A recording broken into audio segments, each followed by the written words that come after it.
أشهد أن لا إله إلا الله وأشهد أن محمدا رسول الله. Tiada Tuhan selain Allah, Nabi Muhammad Rasulullah. Can we have the next question from the brother? Yes, thank you for the wonderful talk. My name is Chai. I just want to know, since media is the most powerful weapon nowadays, certain irresponsible parties have released media which causes certain parties to resort to much violence method in solving the problem. According to Al-Quran, what is the best approach for this kind of scenarios? The brother asked the question, I think is referring to the innocence of Muslims, correct? Yes, correct. The brother is saying that sometimes certain things, as media is the most powerful weapon, certain things come into the media which hurt the feelings of other people. So what is the best strategy that should be done? Brother is talking about a movie that was released a few weeks before, Innocence of Muslim, which has caused turmoil in the Muslim Ummah, a hue and cry. And I have given a reply that how Muslims should behave. Normally what happens that whenever such issues come, it's common for the Western world to bring out things which are against Islam. We had the case of Salman Rushdie wrote satanic verses, Taslima Nasreen wrote Lajja, then we had the Danish cartoon, now we have Innocence of Muslims. See, normally when such things come, almost all the Muslims jump into the agitation. Number one, what happens is that if Muslims are doing certain productive activity, for example, one person is doing some 100 points of activity, I am doing 100 points, he is doing 100 points. When such things happen, everyone jumps into it and we stop our normal activity. Maybe from 100 goes to 0.5. And we all jump into these things. Muslims are emotional, that is good, mashallah.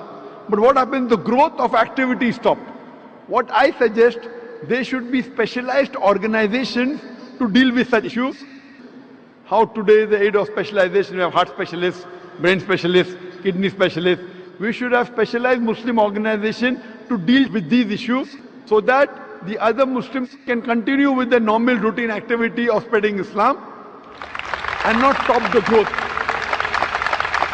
For this, I suggested 6 strategies. Number one, what I suggest is there should be a battery of international lawyers. The best lawyers from different parts of the world, maybe the best lawyers from Malaysia, from Muslim Gulf countries, maybe from India, maybe Sri Lanka, from different parts of the world, maybe best lawyers from UK, from USA. Whenever such things happen, we should file a case in the International Court of Law. I don't believe we will get justice. I know the International Court of Law is far away from justice, especially where Muslims are concerned. But at least we will put our point through. Have the best of lawyers. The person who has done the act, he should be brought to task. Even if the law will not punish him, but he'll have a hell of a time replying to it. Number one, we should have battery of international top lawyers. If required, we should hire even non-Muslim lawyers. Put a case in the International Court of Law, point number one. Point number two, the Muslim countries should protest officially. Through the foreign ministers of the country, they should protest through the ambassadors in that country that what has happened is wrong. Whichever country is involved in doing this act, all the Muslim countries through the foreign ministry, through the ambassador should protest, number two. Number three, we should give an intellectual reply to that act. Intellectual reply to satanic verses, intellectual reply to Danish cartoons, intellectual reply to Lajja or to Innocence of Muslim.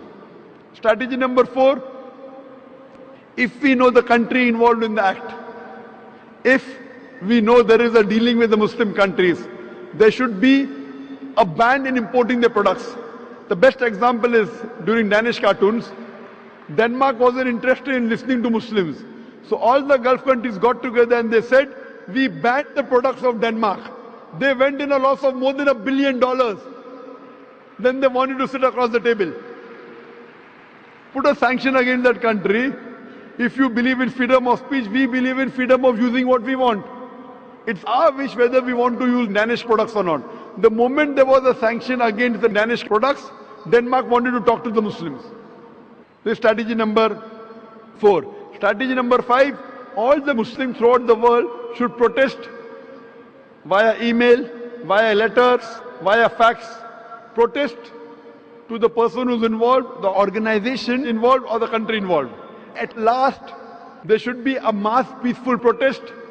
There should be a show of strength, a peaceful protest, but it should be peaceful.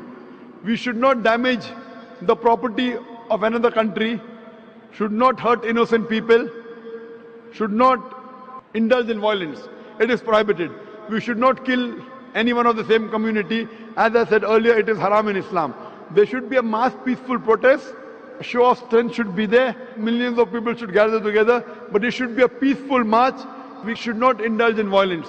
If Muslims get together and do it intellectually, inshallah, we can give a fitting reply to such things. Hope that answers the question. Thank you.